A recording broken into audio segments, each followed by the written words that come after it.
Uy mga ka-food trip! Nakakita ka na ba ng dahon ng gabi na parang ordinaryong dahon lang? Tapos biglang naging bida sa ulam? Yes mga bes! Ito na! Ang laing!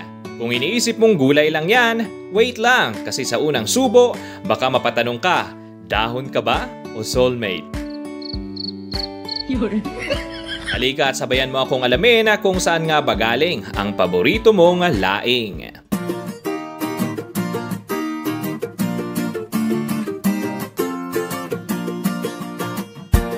Ang laing, kilala rin sa tawag na pinangat sa Bicol, ay isang classic na ulam na gawa sa pinatuyong dahon ng gabi na niluto sa gata.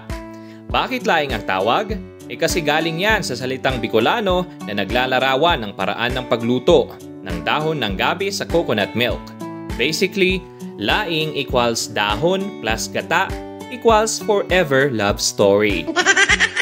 Saan nga ba ito galing? Siyempre sa Bicol region, kung saan kahit bata pa lang marunong na silang magbilang ng level ng anghang ng sili. Kaya kung gusto mong safe, sabihin mo lang, ate, konting sili lang. Pero good luck kung may tiwala sila sa konti. Mga ingredients. Simple lang pero panalong combo. Pinatuyong dahon ng gabi, gata ng nyog, sili, bawang, sibuyas, luya. Tapos depende sa trip mo, pwede mong lagyan ng hipon, baboy o kahit isda. And speaking of trip, may iba't ibang versions din ito. Yung traditional na puro dahon lang with gata and sili. May modern twist na nilalagyan ng bagnet o lechon kawali.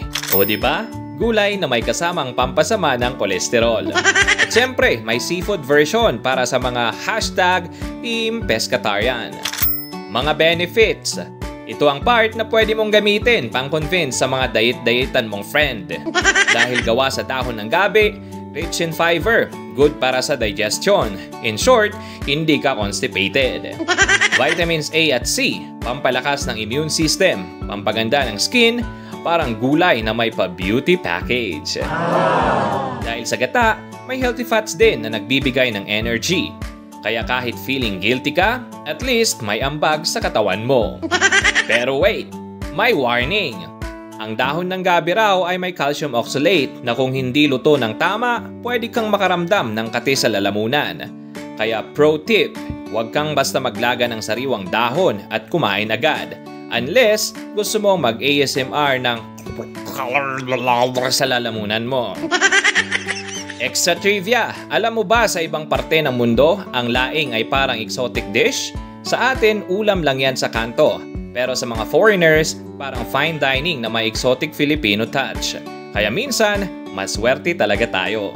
Kaya mga ka-food trip, huwag niyong maliitin ang laing. Dahon lang yan sa simula pero ulam na may puso sa dulo. Next time magkanin ka, sabayan mo lang ng laing tapos tignan mo kung ilang extra rice ang kaya mong masolo.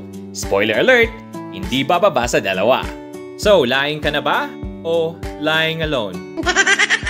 Lying alone with my head on the phone.